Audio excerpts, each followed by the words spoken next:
Let me introduce you to the Madore family. That's Andrea. There's her husband, Brandon. You've got Caden, their son, Marissa, Andrea's daughter, and her husband, Anthony. And of course, that little bundle on the boat, that's Ellie, the Madore's first grandbaby. And today, all of them, except little Ellie, are getting baptized. Whenever someone gets baptized, you typically hear the words, buried in Christ's death, raised to walk in newness of life. But too often, we don't get to hear the real story of what was buried and what needed to be resurrected.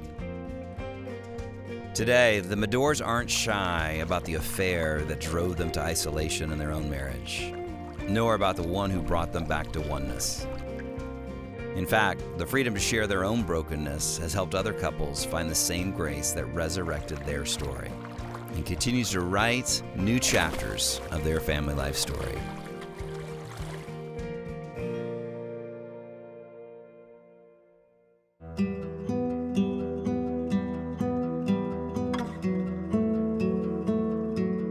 Things were not going well. I was actually taking online classes, and her computer was left open. So I actually saw some emails, and I just confronted her. The affair was with someone at work.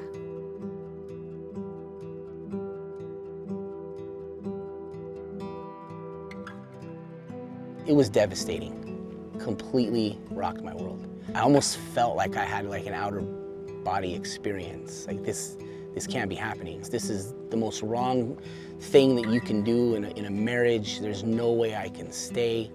How could you ever do this to me? Like, there's no coming back from this.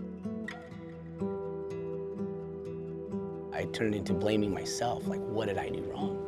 Like, why do I deserve this? I was wronged. It was a pretty dark place. You see that hole that you're in, and there's no one that can help you out of it. I didn't believe that there was light at the end of the tunnel, that, I could repair my marriage, that I could even have a healthy relationship with anybody at that point in time. I didn't talk to anybody. I just shut everybody out. The interactions were very minimal. It was just kind of like, hey, this is what I need to be doing, this is what you need to be doing, and we just accomplish these tasks, day in and day out.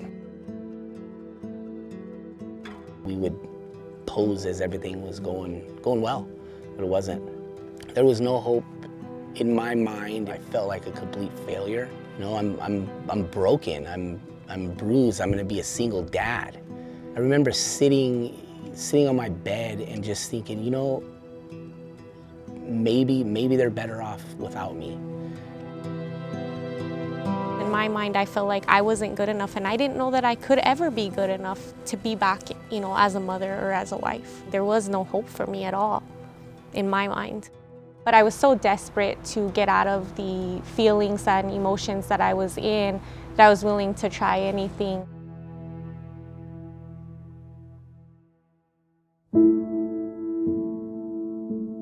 My first time at church, I was a little bit uneasy. I grew up in a church where I felt like they were a lot more judgmental. They didn't embrace brokenness as much.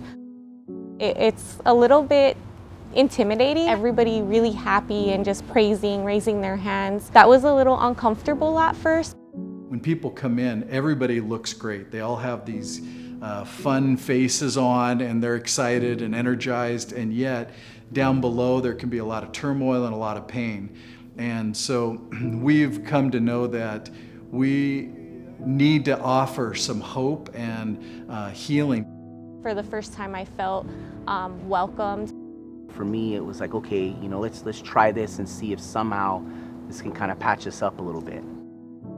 As we continued going, we were invited to attend a FamilyLife Art of Marriage class. We heard others share their stories of loss and pain and recovery. Slowly, we realized we weren't alone. Understanding that I'm a sinner and God forgives me, who am I to not forgive, Andrea, the mother of my children? If I'm given that salvation and that forgiveness, I have to give it.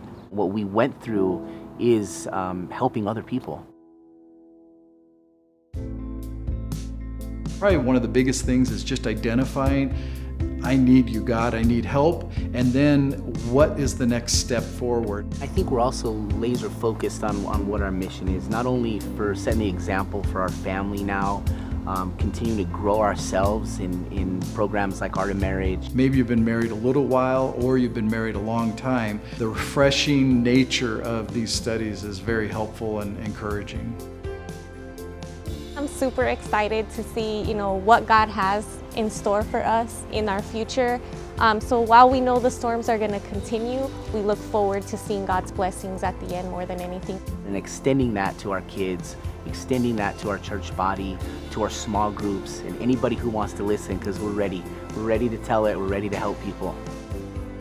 Newness of life doesn't mean our lives will turn out perfect or that the brokenness of this world can't affect us. But we, as believers, are born again with a living hope that gives us power for today and an unperishable inheritance in the future. And that's our family life.